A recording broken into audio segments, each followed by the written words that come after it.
नमस्कार बालमित्रांनो, इयत्ता 9वी, विषय मराठी, घटक 12वा, महाराष्ट्रावरून टाक ओवाळून काया या कवितेचा अभ्यास आपण या व्हिडिओच्या माध्यमातून करूया।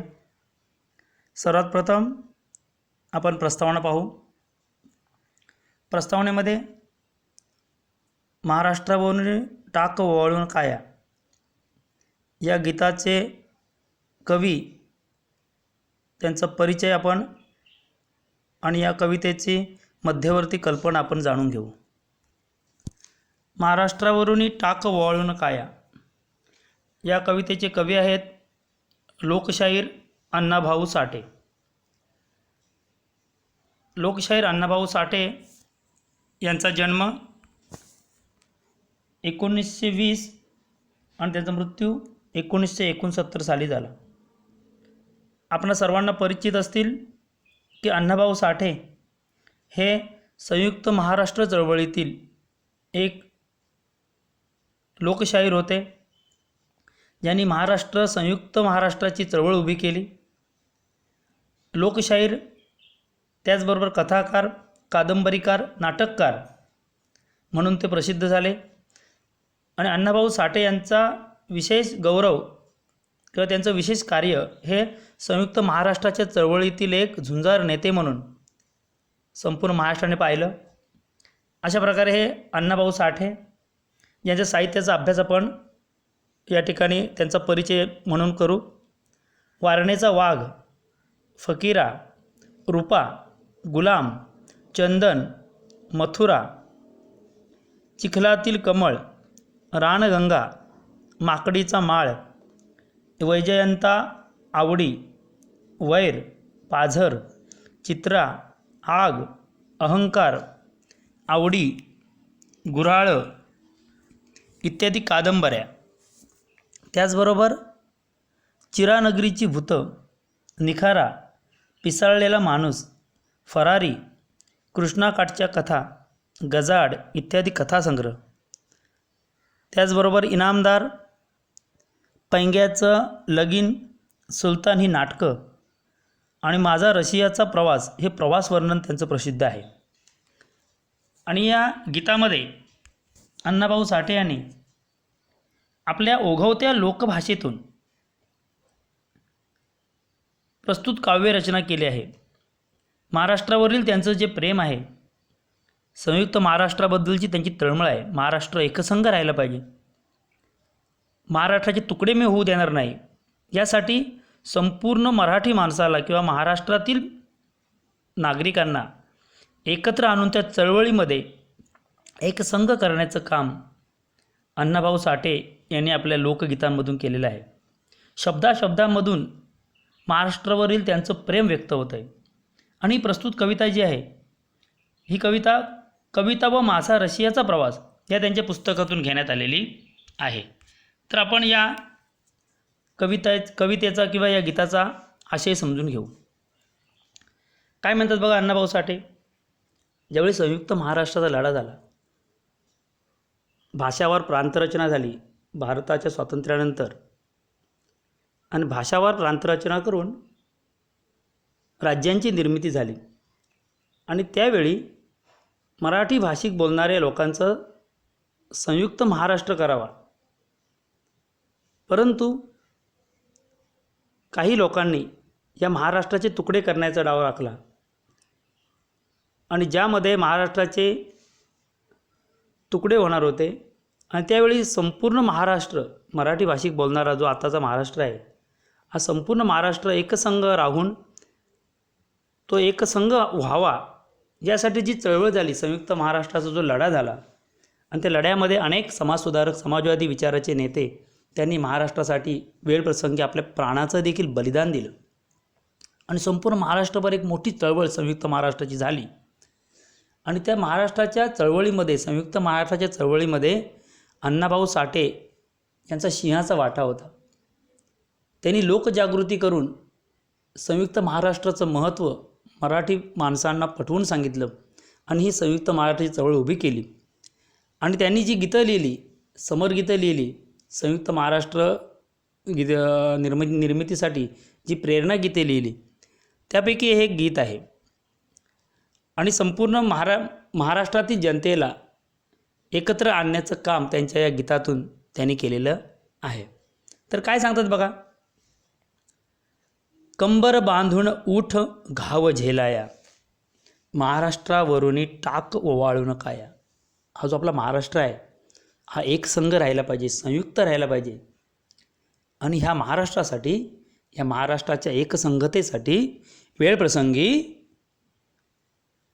टाक ओवाळून काया. काया म्हणजेच काय, आपलं जीव मातृभूमीसाठी, या जीवाला देखील ओवाळून टाक, म्हणजे वेळप्रसंगी प्राणाचं बलिदान दे, असं ते महाराष्ट्रातील जनतेला आवाहन करतायत.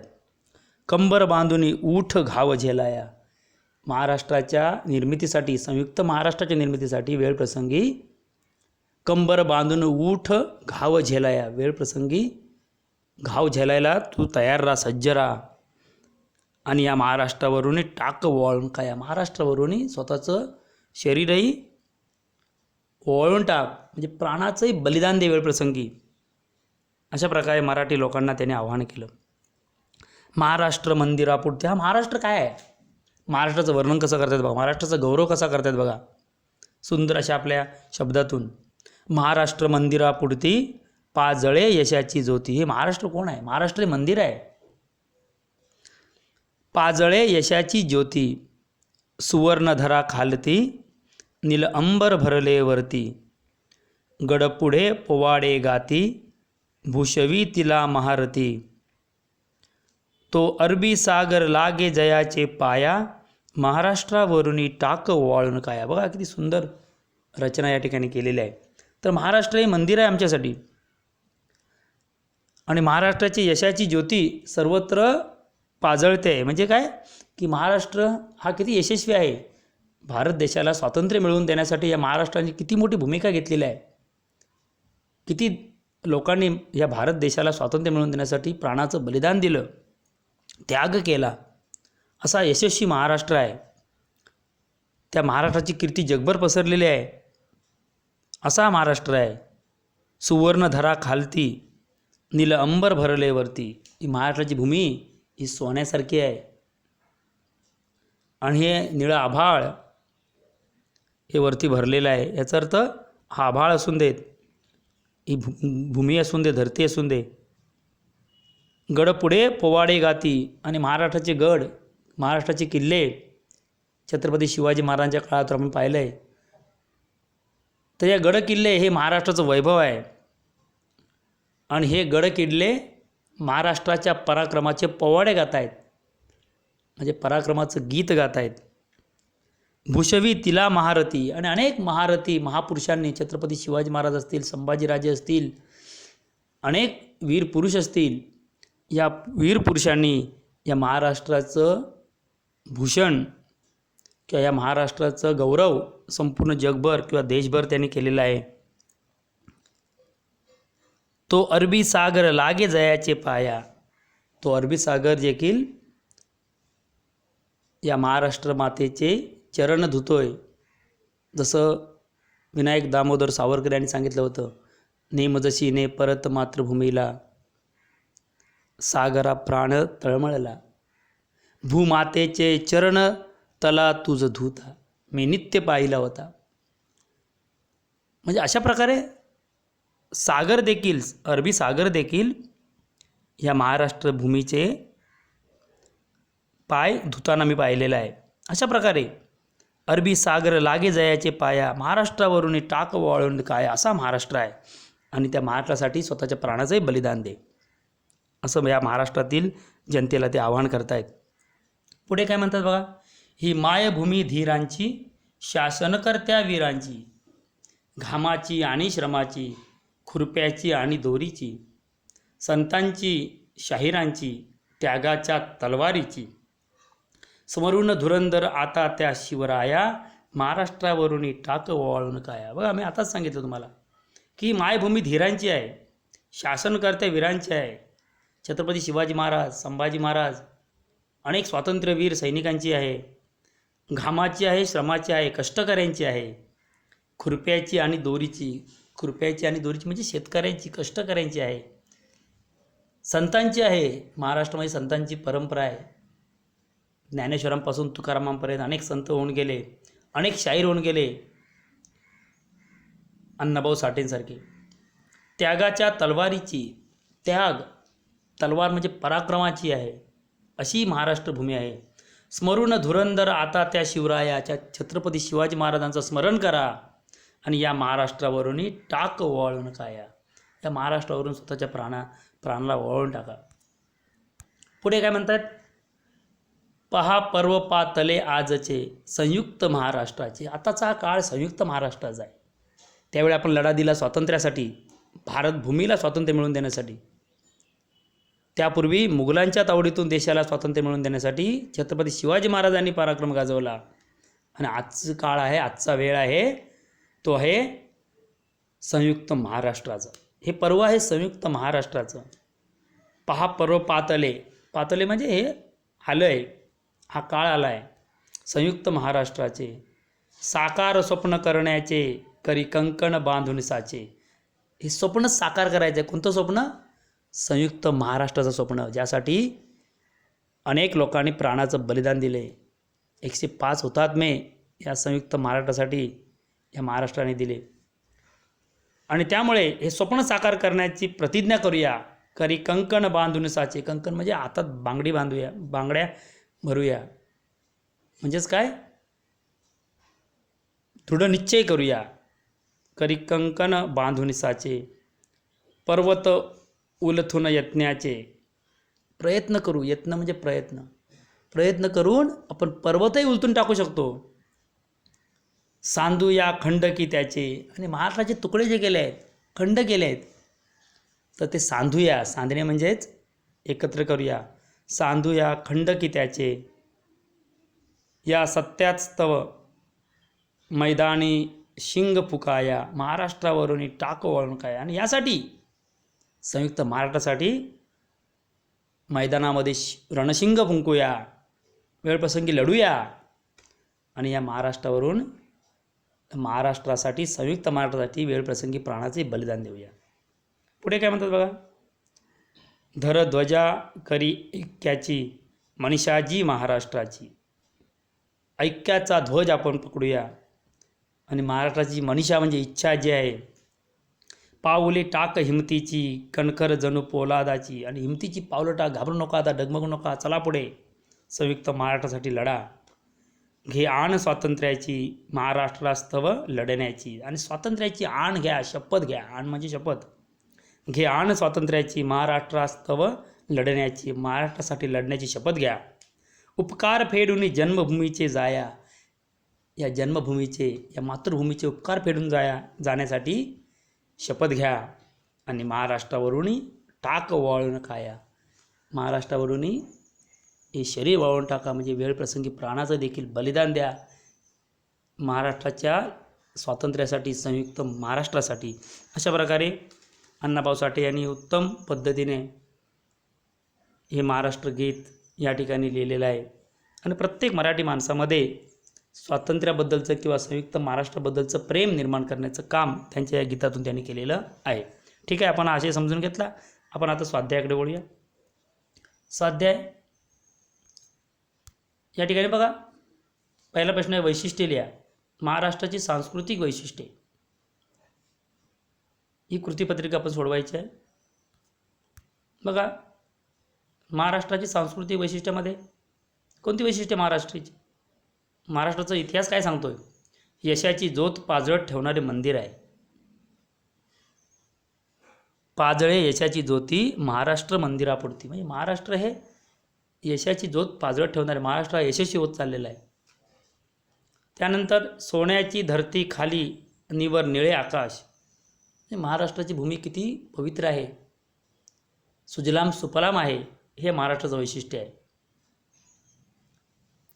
त्यानंतर महारथींनी भूषवलेली आणि किल्ले जिचे पोवाडे गातात. अनेक महारथींनी भूषवलेलं ही महाराष्ट्राची भूमी आहे, हे महाराष्ट्राचं वैशिष्ट्य आहे. आणि महाराष्ट्राचं वैशिष्ट्य काय? किल्ले, अनेक गड किल्ले आहेत आणि त्या प्रत्येक किल्ल्याचा एक इतिहास आहे. हे या ठिकाणी महाराष्ट्राचं वैशिष्ट्य आहे. त्यानंतर अरबी समुद्र तिचे चरण धुतो, हे आपण म्हटलं, हे महाराष्ट्राचं वैशिष्ट्य आहे.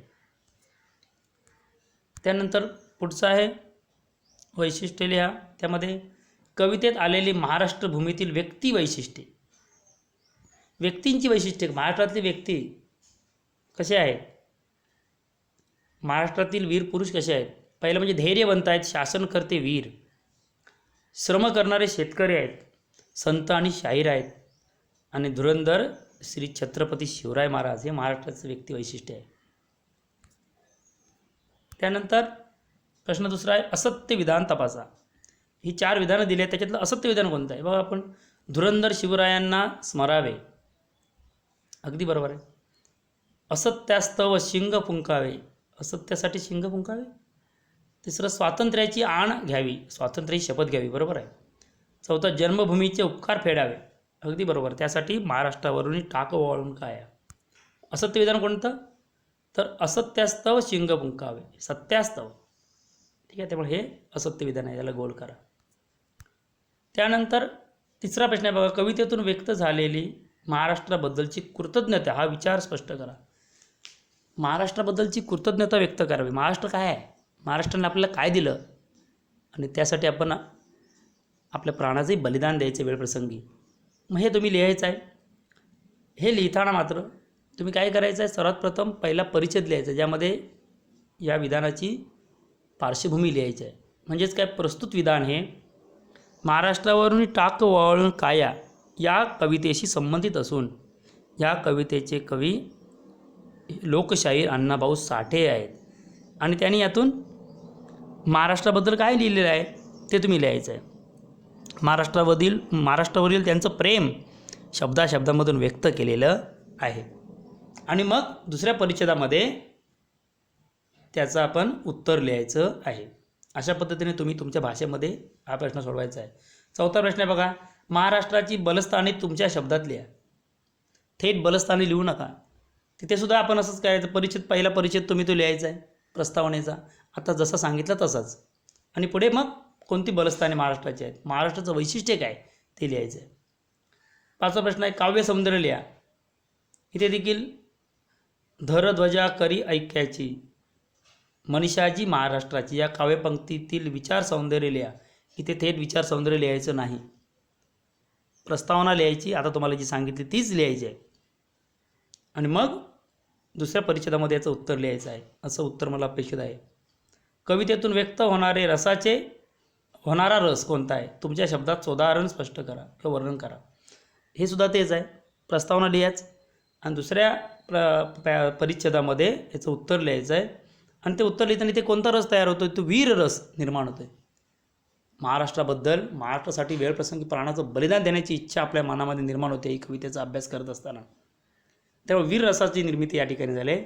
आणि मग ते कोणत्या वाक्यातून, कोणत्या ओळीतून ते स्पष्ट होतं आहे ते तुम्ही लिहायचं आहे. नंतर 6वा प्रश्न, अभिव्यक्ती लिहा.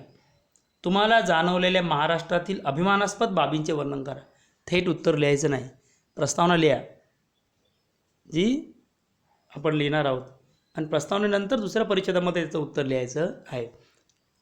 ठीक आहे, अशा प्रकारे स्वाध्याय लिहायचा आहे, आणि तो स्वाध्याय मला व्हॉट्सॲपला पर्सनली पाठवायचा आहे. ठीक आहे, धन्यवाद.